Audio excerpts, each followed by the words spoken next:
Kannst du Jesus Tod am Kreuz als einen seiner wichtigsten Siege sehen?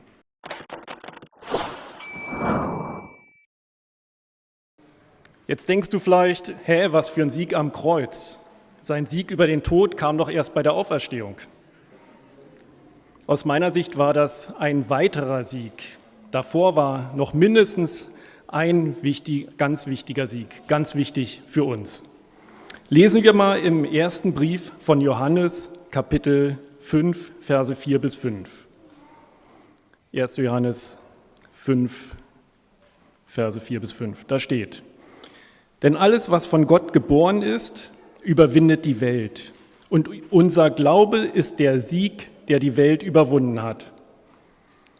Wer ist es, der die Welt überwindet, wenn nicht der, der glaubt, dass Jesus Gottes Sohn ist? In 1. Johannes 5, Verse 4 bis 5 geht es darum, wie wir die Welt durch unseren Glauben besiegen. Insbesondere durch den Glauben, dass Jesus Gottes Sohn ist. Und jetzt kommt die Verbindung mit Jesus am Kreuz. Jesus, der Sohn Gottes, der Sohn des Allerhöchsten, der nicht gesündigt hat, also unschuldig war, viel gedient hat, immer mit Weisheit und Liebe agiert hat und alle Macht hat.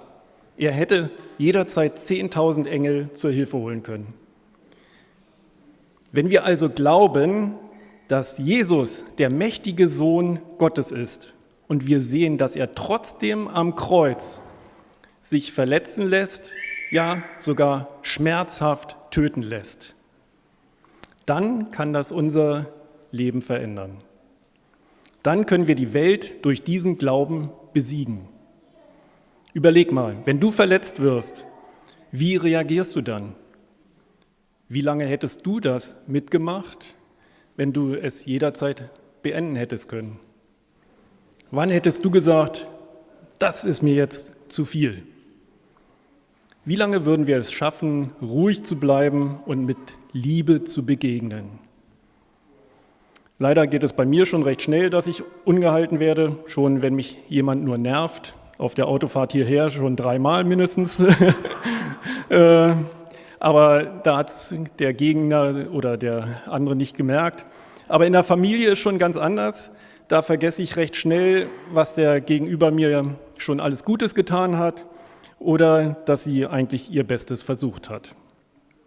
Deshalb ist Jesus' Sieg am Kreuz so wichtig für mich.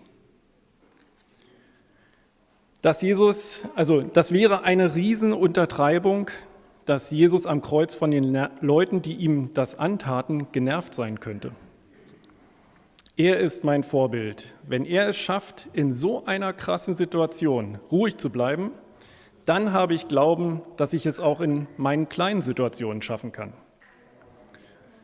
Und mit Übung auch in größeren dann.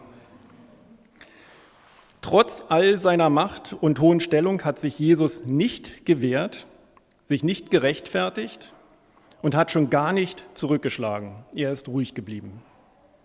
Ich finde, das ist eine heldenhafte Leistung, ein Riesensieg. Wenn ich Jesus sehe, wie er mit Leuten umgeht, die ihn verletzen, dann sehe ich einen Weg zum Frieden, den ich auch gehen möchte.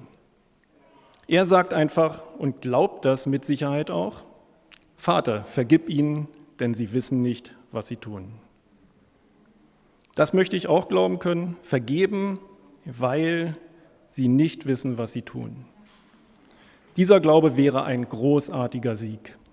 Und immer öfter klappt das auch. Jesus hat am Kreuz sein eigenes Ego besiegt. Obwohl er der Sohn des Allerhöchsten ist, hat er sich nicht so wichtig genommen und ist ruhig geblieben. Das möchte ich auch immer öfter schaffen und deshalb ist der regelmäßige Blick auf den Sieg am Kreuz so wichtig für mich. Wir können jetzt darüber nachdenken, wie uns Jesus Vorbild im Alltag helfen kann, Frieden zu bewahren.